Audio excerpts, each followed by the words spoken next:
convidar você a se colocar de pé, se possível. Abra comigo lá no segundo livro da sua Bíblia, Êxodo, capítulo 32.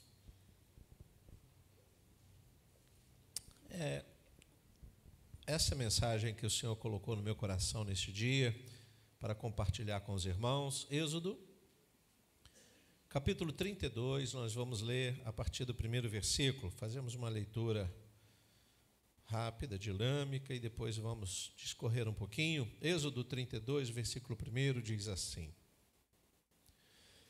O povo viu que Moisés demorava para descer do monte.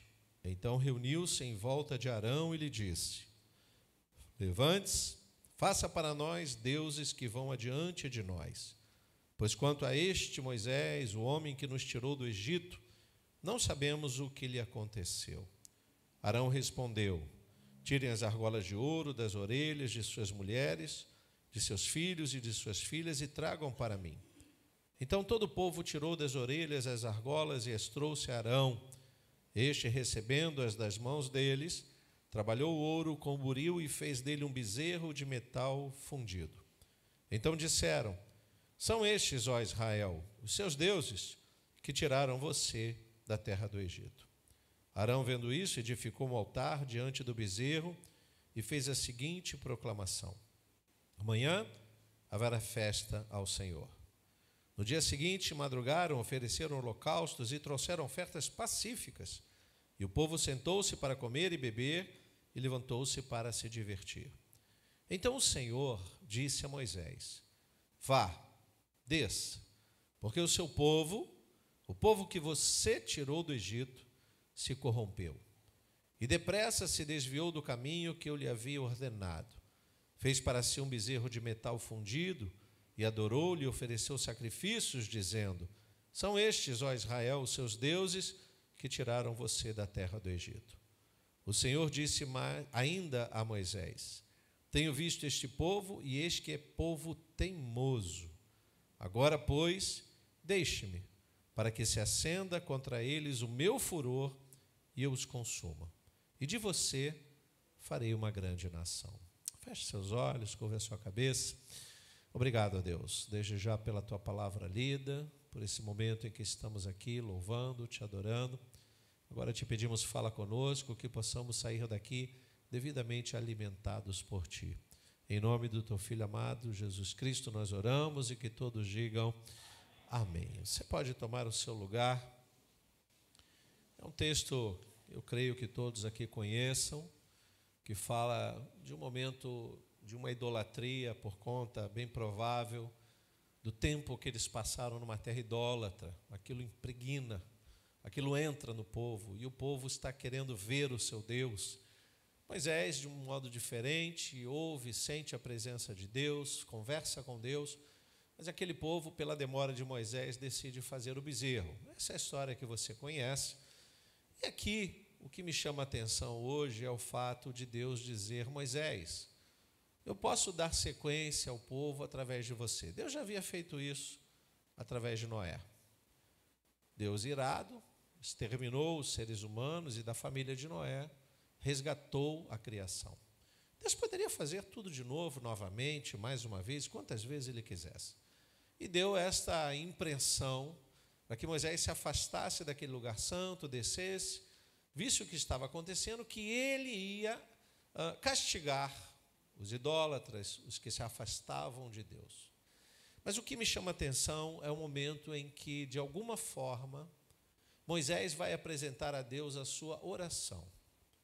Uma oração tão eficaz como muitas orações na Bíblia que nos ensinam, que nos dão uma direção do quanto nós podemos confiar em Deus, muitas vezes quando estamos errados diante de Deus.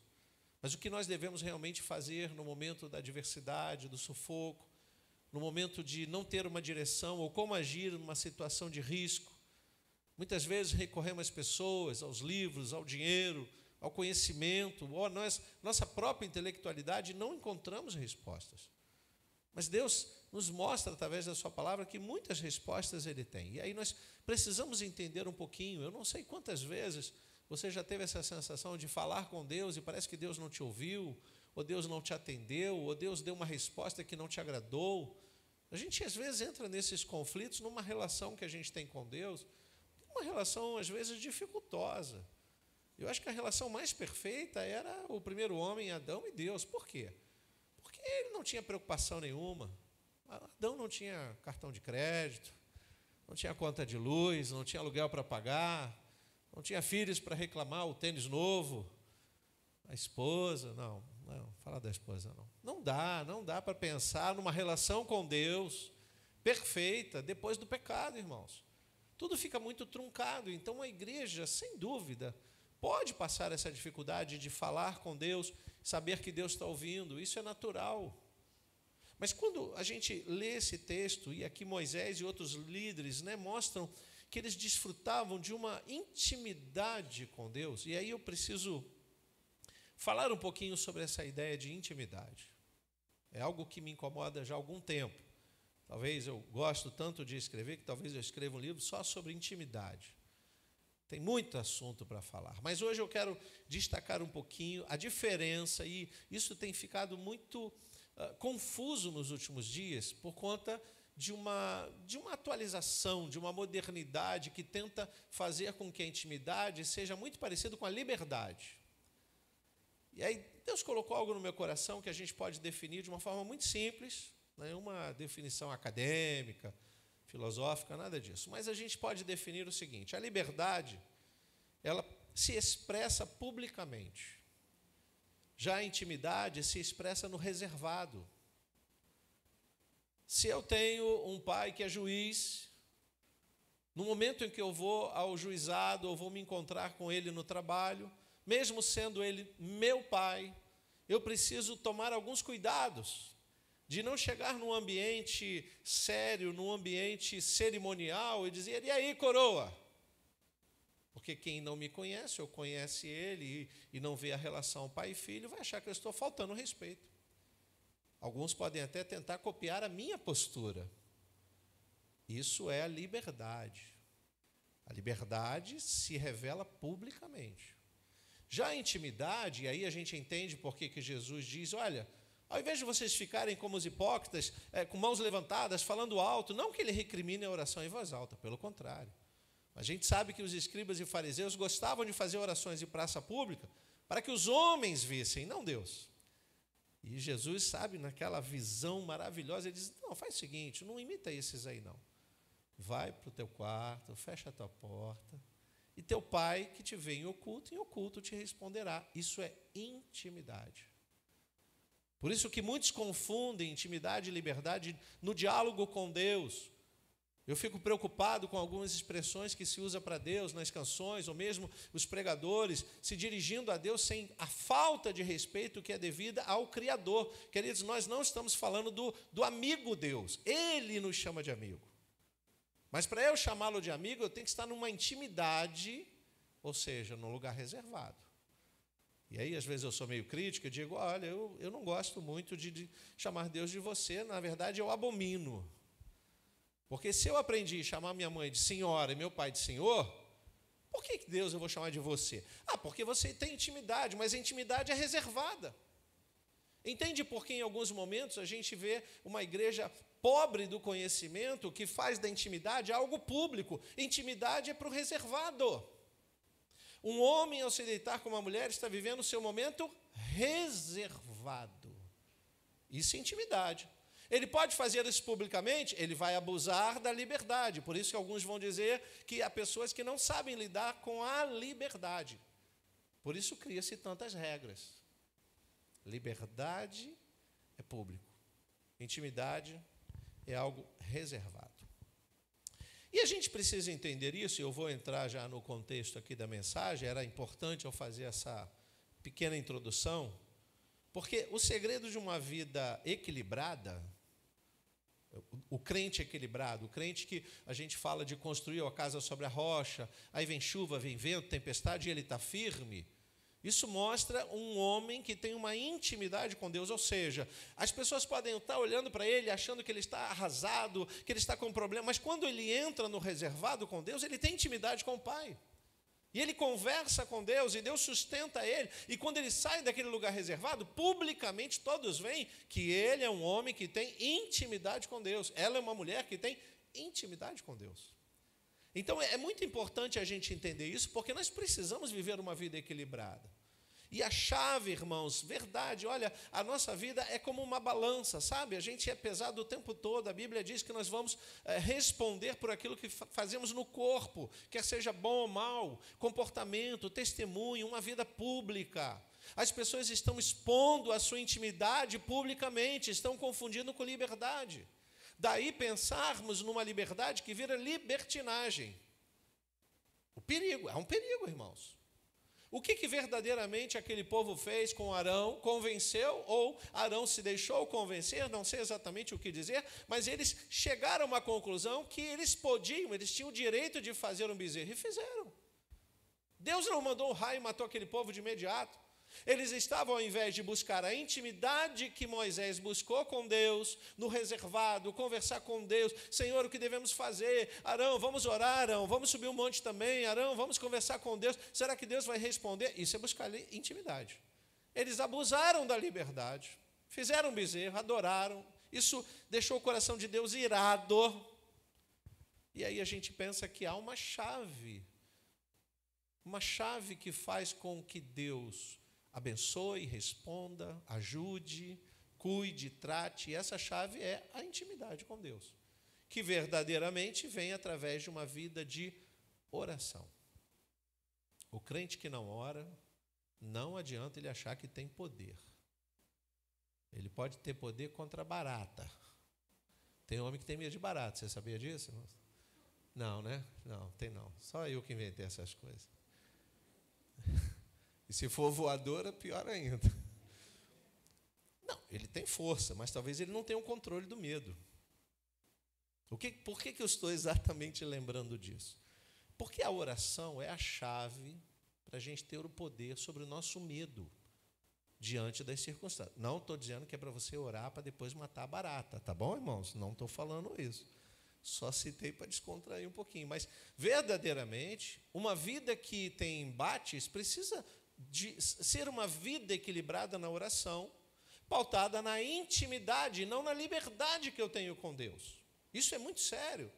Nós precisamos desfrutar de uma proximidade com Deus que eu chamaria de oração contemplativa. Não é aquela oração que a gente aprende a fazer lista de compra com Deus, né? Ai, Senhor, eu preciso disso, abençoa aquele fulano. A gente não dá tempo nem de Deus falar, só a gente quer falar com Deus. A gente, usando a liberdade que a gente tem publicamente, às vezes derrama a nossa intimidade, porque uma oração coletiva ou pública é uma demonstração de uma intimidade que eu tenho com Deus publicamente.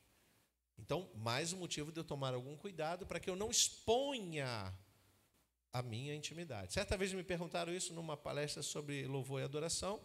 Ah, pastor, o senhor já escreveu tantas coisas sobre chamar Deus de você, o senhor não acha que isso é modernidade, é licença poética? A única explicação que eu dou, eu falo, bom, primeiro é o que eu penso, segundo é o que você pensa. Eu respeito o seu modo de pensar, peço que você respeite o meu. Mas chamar Deus de você requer uma intimidade.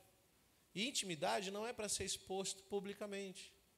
Então, se eu estou no meu quarto e sento com Deus e converso e chamo Ele de você, paizinho, pai amado, é um problema meu com Deus. Eu não posso ensinar isso para qualquer pessoa, achando que isso é uma liberdade que elas podem ter. Se elas tiverem a mesma intimidade que tenham. Então, o perigo que a gente corre é de misturar essas coisas e não encontrar uma oração eficaz. A gente fala, e Deus ouve. Mas qual obrigação Ele tem de ouvir? Diferentemente de você colocar uma oração contemplativa. Uma oração que faz com que você contemple o momento e se lembre de quem estamos falando, com quem estamos falando. Minha mãe dizia assim, quando a gente falava alguma palavra que não caía bem com ela ou com os mais velhos, dobra a língua, meu filho. Isso para não pegar o cinto, né? Quando ela estava com a misericórdia dela, bem legal. Dobra a língua, meu filho. Como quem diz, olha com quem você está falando. A gente não pode perder isso. A igreja não pode perder essa relação linda, maravilhosa, mas é uma relação noivo e noivo. Mas ainda não casamos, lembra? Somos uma noiva pré-núpcia. Vamos casar. Ainda vamos desfrutar de uma intimidade que aí não requer nenhum trato, porque vamos estar na glória, no lugar exato do encontro. Tudo isso precisa ser pensado, queridos. Ao lermos a palavra de Deus, eu digo, irmão, quantas vezes você lê a Bíblia? Eu li 35 vezes, amém, glória a Deus. Nós vamos iniciar no dia 1º de abril, já estou anunciando, primeira mão aqui para abrir, novidade fresquinha, uma leitura bíblica anual, começando dia 1º de abril. Por que 1º de abril? Nós vamos começar no primeiro dia depois da Páscoa e vamos terminar no ano que vem, justamente antes da Páscoa, ou exatamente na Páscoa. Mas por que 1º de abril? Porque alguém disse nesse mundo que o dia 1º de abril é o dia da mentira. Então nós vamos contra essa visão e dizer, não, eu vou me encher da verdade, eu vou começar no dia da mentira, se eles pensam assim, lendo a verdade. A Nova Vida foi pioneira no dia do eu creio. Quantos era essa época? Levanta a mão. 1, 2, só 2, olha, tempos antigos. Todo dia 1º de abril tinha evangelização na rua. Todo mundo com camiseta escrito eu creio. Se você acredita na mentira, eu creio na verdade. Era o dia da verdade, não o dia da mentira. Então nós vamos fazer de uma forma simplória, uma leitura. Vou mandar aí as imagens de texto, vou imprimir uns cronogramas aí muito interessantes para a gente fazer uma leitura anual na sua casa, onde você estiver. Então, uma oração contemplativa, uma leitura orante e um diálogo com um amigo. Aí a gente começa a entender da intimidade. Evangelho de João, coloca na tela para a gente ganhar tempo, capítulo 15, versículo 13. Ninguém tem amor maior do que este, de alguém dar a própria vida pelos seus amigos. Vocês são meus amigos, se fazem o que eu lhes ordeno. Olha aí. Se eu não obedeço a Deus, para de ser hipócrita de chamar Deus de amigo. Ele é amigo de quem ouve, obedece. Versículo 15. Já não chamo vocês de servos, porque o servo não sabe o que o seu Senhor faz. Mas tenho chamado vocês de amigos, porque tudo o que ouvi de meu Pai, eu lhes dei a conhecer. Então, Jesus estava naquele momento, desfrutando de uma amizade, dizendo, eu sou amigo de vocês. Mas quero ver se vocês são meus amigos. Obedecendo, mantendo uma relação. Então, quem é o amigo, senão aquele que serve de confidente, não apenas simpático, mas é aquele que se envolve nas situações. Se eu tenho Deus como amigo, e sei que Deus é meu amigo, e eu preciso ser amigo dele, ele vai se envolver no meu problema. Eu vou apresentar minha oração, e minha oração vai ter respaldo. Minha oração vai ter resposta, minha oração vai direto ao ponto. Eu não devo ficar preocupado, por isso o salmista diz, pela manhã apresento a minha oração, espero confiante. Por isso eu não me descabelo, sabe? Eu não fico enlouquecido querendo fazer Deus ser convencido. Não, irmãos, calma. Se Deus tiver que te ouvir e mudar os propósitos, Ele pode fazer, porque Ele é Deus. Mas não é pelo meu convencimento, não é pela minha intimidade, muito menos pela minha liberdade. Pelo contrário, o amigo é aquele que julga, que reclama, só não apela para a falsidade, mas ele bate de frente. O amigo é aquele que corrige, que exorta. E nesta oração, que a gente já sabe, não é chavão, mas a gente sabe que é a junção, né, de duas palavrinhas, que vai dar a ordem, que vai dar a noção, que vai dar o sentido da frase, mas com uma ação, é o verbo.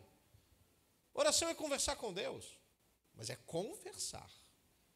Então, é muito interessante quando a gente imagina Deus respondendo, e eu gosto de dizer que Deus tem 3 tipos de resposta: sim, não ou espera.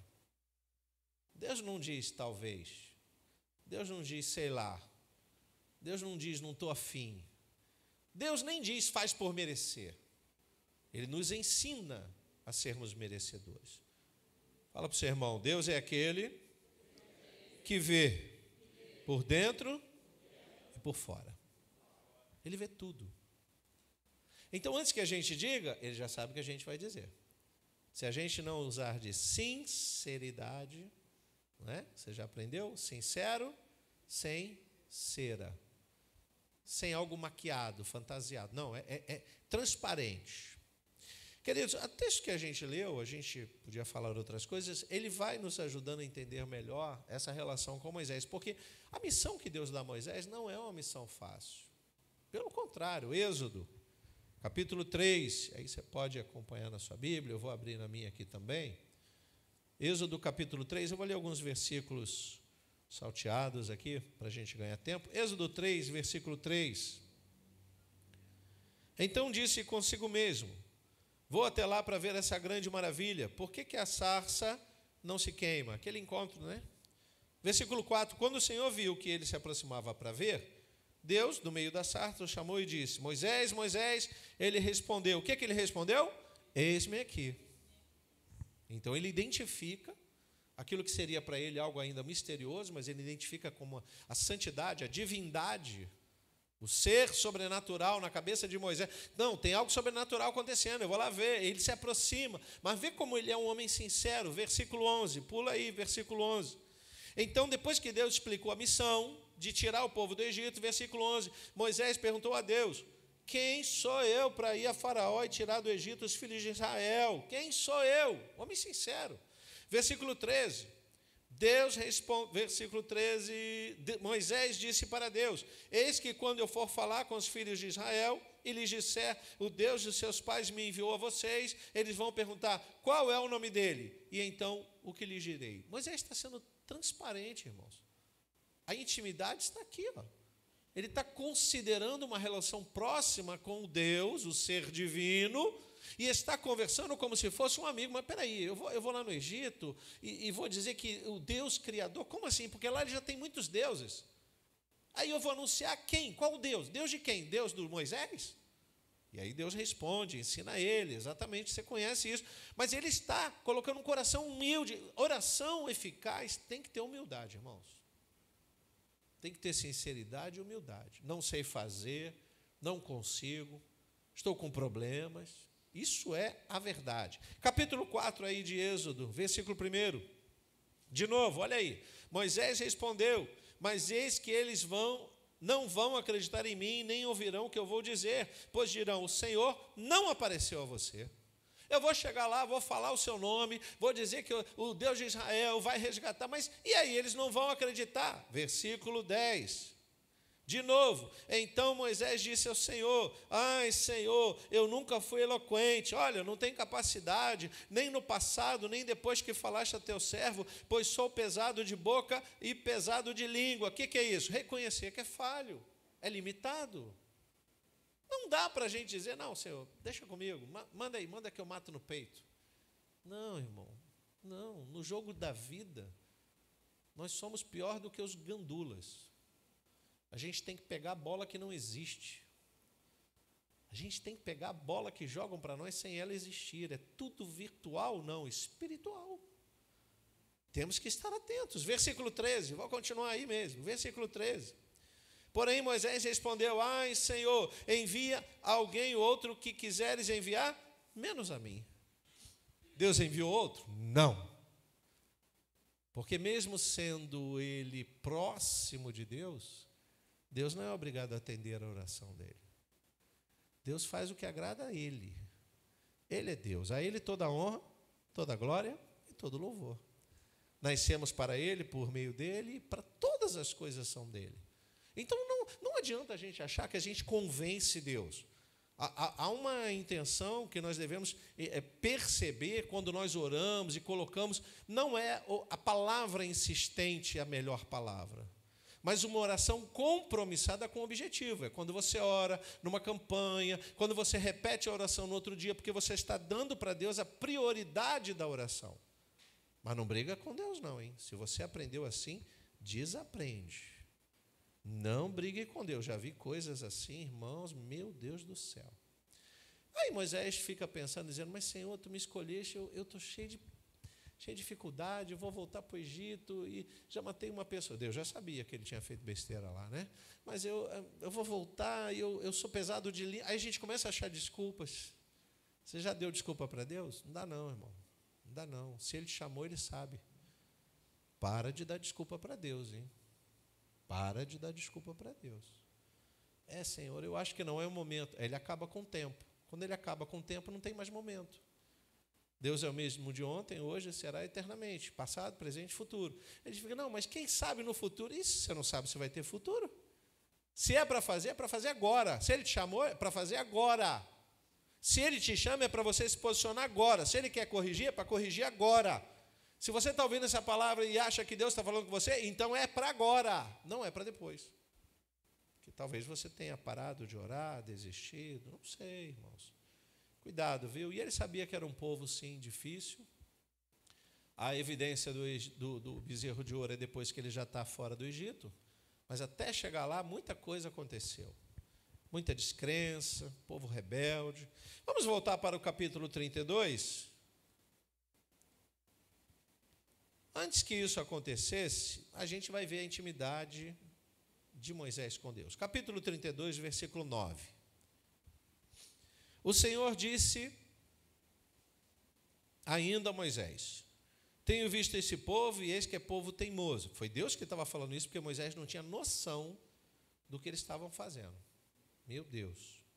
Versículo 10. Agora, pois, deixe-me, desce o monte, Moisés, para que se acenda contra eles o meu furor e eu os consuma, e de você farei uma grande nação. Por quê? Enquanto eles estão abusando da liberdade, Moisés está buscando intimidade. Enquanto eles estão fazendo o que eles podiam fazer, porque Deus deu livre-arbítrio, mas nem tudo que eu posso, eu devo. Nem tudo que eu posso, eu devo. Você já ouviu Paulo falando isso, né? Vou continuar versículo 11. Porém, Moisés suplicou ao Senhor, aqui a oração, dizendo: ó Senhor, por que se acende a tua ira contra o teu povo que tiraste da terra do Egito, com grande poder e forte mão? Porque deixar que os egípcios digam, ele os tirou de lá com mais intenções, para matá-los nos montes e para eliminá-los da face da terra. Vê que está entre aspas. Continua no versículo: deixa de lado o furor da tua ira e muda de ideia, Senhor. É como se Moisés dissesse: pai, não faz isso não, pai. Não é bom, não, vão dizer que o Senhor os matou no deserto. Faz isso não, pai. Versículo 13. Lembra-te de Abraão, de Isaque e de Israel, teus servos, aos quais por ti mesmo juraste, dizendo: multiplicarei a descendência de vocês como as estrelas do céu e toda essa terra, de que tenho falado. E a darei a sua descendência para que possuam por herança eternamente. Então, versículo 14, o Senhor mudou de ideia quanto ao mal que ele tinha dito que traria sobre o povo. Essa mudança de ideia, você já entendeu, já aprendeu, que é o modo que o escritor da Bíblia entendeu, porque Deus disse que faria, mas Deus não volta atrás. Por ele mesmo, não. Deus não se arrepende, ele não é filho do homem para que se arrependa. Ele não se arrepende, não é filho do homem para que minta. Ele disse, mas se nós pensarmos num Deus que tem tanta proximidade com Moisés, para ver o que Moisés vai dizer, ele ouviu o que ele queria ouvir de Moisés. A compaixão de um líder pelo povo errante. A compaixão que deve imitar a compaixão de Deus. Porque Moisés também não merecia o perdão.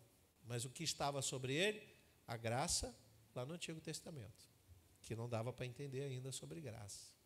Mas o que Deus mostra? Moisés, se você está sob misericórdia, eles também vão carecer da misericórdia. Queridos, nós estamos aqui hoje por pura misericórdia de Deus. Não tem um justo sequer.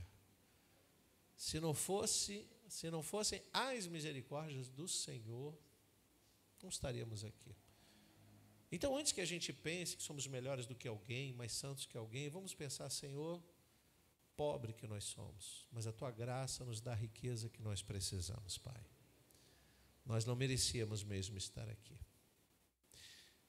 O apóstolo Tiago diz que a oração de um justo pode muito em seus efeitos. Então não deixa de orar não, igreja. Não deixa não. O fato de Moisés obter essa resposta de Deus, porque você sabe que Deus não matou aquele povo, né? Versículo 30. Moisés não podia relaxar não, irmãos. Aí mesmo, capítulo 32, versículo 30. No dia seguinte, Moisés disse ao povo: vocês cometeram um grande pecado. Fizeram besteira. Agora, porém, subirei ao Senhor Talvez eu possa fazer propiciação pelo pecado de vocês.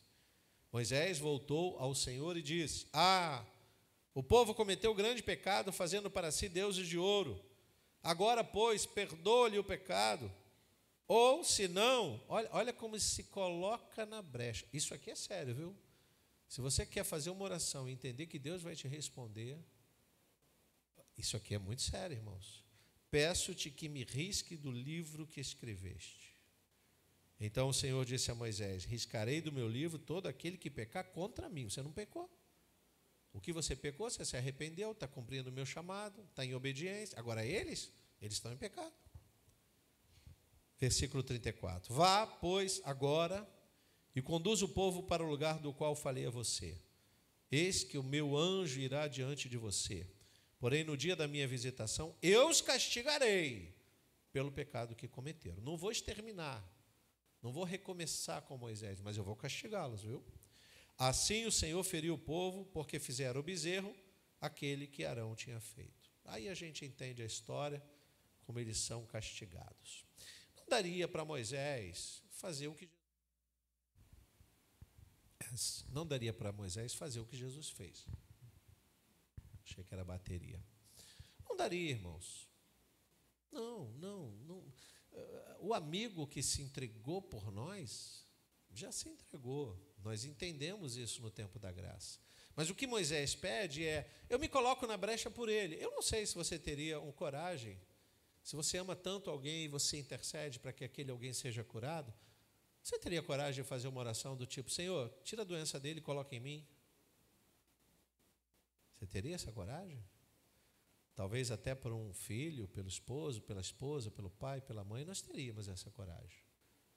Mas por um povo rebelde, obstinado, teimoso, desobediente, carrancudo, não teríamos esta coragem. Êxodo 33, versículo 12, para a gente ganhar tempo. Moisés disse ao Senhor: eis que me dizes para conduzir este povo, mas não me dissestes quem enviarás comigo.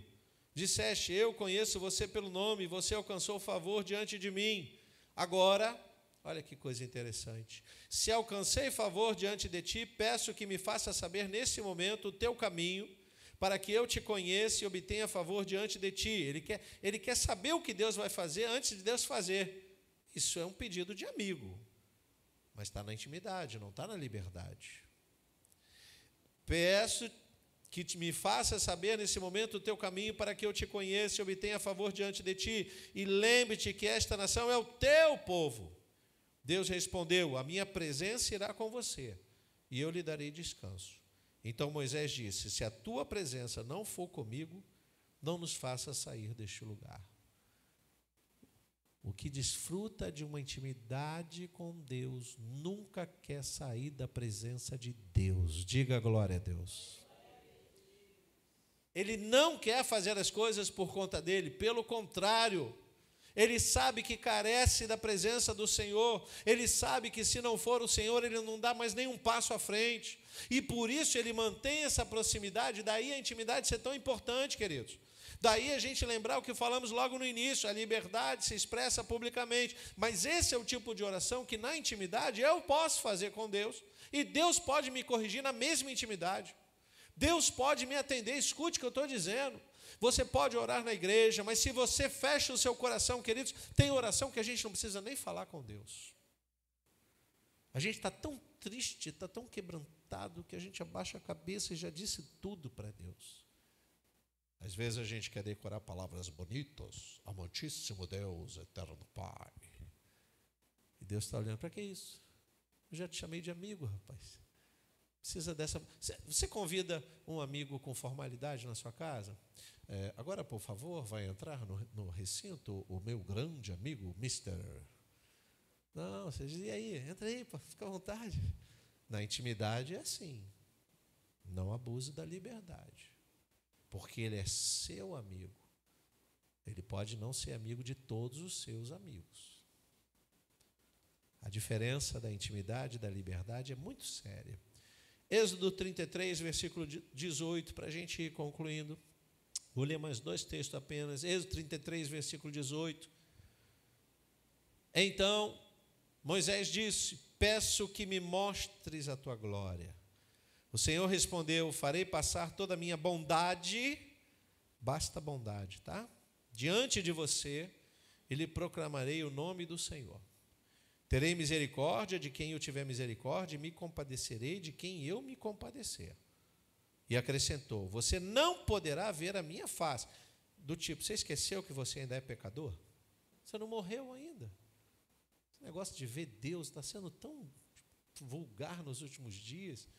Eu não tenho dificuldade, eu só fico preocupado, porque eu não sou cético, irmãos, mas se um anjo do Senhor vier falar comigo: ô pastor, eu sou o anjo do Senhor. Peraí, pode parar. Confessa que Jesus Cristo veio em carne, para saber se ele é do Senhor mesmo, né? Porque Satanás transfigura em anjo de luz. Diga glória a Deus. Não, eu estou duvidando de você ser um anjo de Deus. Porque se eu tenho o véu aberto e ouço Deus e converso com Deus e tenho intimidade com Deus, por que eu preciso de anjo e de profeta para falar em nome de Deus? Se eu tenho intimidade com Deus, Deus fala comigo, louvado seja o Senhor. Eu abro a palavra de Deus e Deus fala, querido, isso é para todos nós. Nós precisamos ter intimidade com Deus para ouvir Deus, porque vai ter que lugar que a mensagem do pastor não vai funcionar, o pastor não vai, o telefone do pastor está dando ocupado, meu Deus, esse pastor dorme mais do que a cama, pelo amor de Deus. Você tem que ter intimidade com Deus, irmão. Você tem que conversar com Deus, você tem que se encher de Deus, você tem que sair daqui e levar a glória de Deus junto com você, louvado seja o Senhor. Isso não depende do pastor, não depende da igreja, isso depende só de você e Deus. Se você quer ter uma oração eficaz, você tem que ter intimidade com Deus. Lembrando, e eu já disse isso, que nem tudo ele vai responder, porque ele acabou de dizer para Moisés, versículo 21, vou ler o 20, e acrescentou: você não poderá ver a minha face, porque ninguém verá a minha face e viverá. A santidade de Deus é tão grande. Eu vejo tanta gente brincando com esse negócio de santidade de Deus, de vir Deus, meu Deus. Versículo 21. Disse mais o Senhor: eis aqui um lugar perto de mim, onde você ficará sobre a... Você ficará sobre a... Isso aponta para alguma coisa lá no Novo Testamento. Quem é a rocha hoje, hein? Quem é? Jesus. Quando a minha glória passar, eu porei você numa fenda da rocha. Coloque-se na brecha em Jesus. Olha que coisa maravilhosa. E cobrirei com a mão até que eu tenha passado. Depois, quando eu tirar a mão, você me verá pelas costas, mas a minha face ninguém verá. Quer ver Deus? Se enche de Jesus. Diga glória a Jesus. Alguns vão dizer que nós estamos nos acostumando muito em dar glória a Deus, e a glória de Deus que você dá, eu sei que é sincera. Mas a palavra Deus não define necessariamente, porque o mundo também é cheio de deuses, né? Mas quando você fala de Jesus, só tem um, como foi dito aqui no louvor. Não há nenhum outro nome dado pelos homens, pelo qual importa que sejamos salvos. Nenhum outro nome no céu, na terra, é Jesus. E a liberdade que nós temos de usar essa palavra já não seria nem mais uma liberdade, mas uma intimidade. Intimidade. Nós temos uma experiência que Jeremias, quando Jeremias 33:3 diz: clame a mim e responder-te-ei coisas grandes e incríveis que não sabes. Hoje nós fazemos a oração para o mesmo Deus, mas em nome de Jesus. Já pensou no poder multiplicado? Você lembra da oração de Eliseu para Elias? Se não me deres porção dobrada do Espírito que está sobre ti. Hoje você tem porção dobrada. Você tem acesso direto a Deus em nome de Jesus. Louvado seja o Senhor. E eu vou encerrar. Estou com vontade de comer aquele tutu à mineira, já. Fique de pé, por favor. 1 João, você pode acompanhar na TV. Primeira carta de João, lá no finalzinho, capítulo 5. E esta é a confiança que temos para com Ele. Se pedirmos alguma coisa segundo a sua vontade, Ele nos ouve. E se sabemos que Ele nos ouve quanto ao que lhe pedimos, estamos certos de que obtemos os pedidos que lhe temos feito. Clama a Deus e Ele vai te responder. Clama em nome de Jesus. E o único intercessor da nossa vida vai advogar a nosso respeito. Você crê nisso? Curva a sua cabeça, feche seus olhos. Querido Deus e eterno Pai, é tão bom estar na Tua presença e meditar na Tua palavra. Dentro de alguns instantes sairemos desse lugar, ó Deus, e nos depararemos com um mundo cruel, cheio de adversidades. Mas Te louvamos porque o Teu Santo Espírito nos revela a chave que abre portas, Pai. A oração eficaz daquele que faz a oração com intimidade contigo. Somos limitados, somos pecadores, sim, arrependidos, mas pecamos. Nós Te agradecemos pela Tua graça, pelo Teu amor, pela Tua misericórdia. E queremos, ó Deus, assim como Moisés usufruiu de uma proximidade contigo, Pai, queremos falar e ter a clara certeza de que o Senhor nos ouve. Responde às nossas orações, Senhor, em nome de Jesus, Pai. Somos dependentes da Tua graça e do Teu amor. Oramos por nós, pelos amigos, pelos parentes, diante de tantas dificuldades nesta vida, Pai. Porque sabemos que temos um Pai que cuida de nós, aleluia. Um Pai que nos chama não mais de servos, mas de amigos, de filhos, de queridos do Pai. Obrigado, ó Deus. Obrigado pelos Teus cuidados sobre as nossas vidas. Em nome de Jesus oramos. Amém e amém.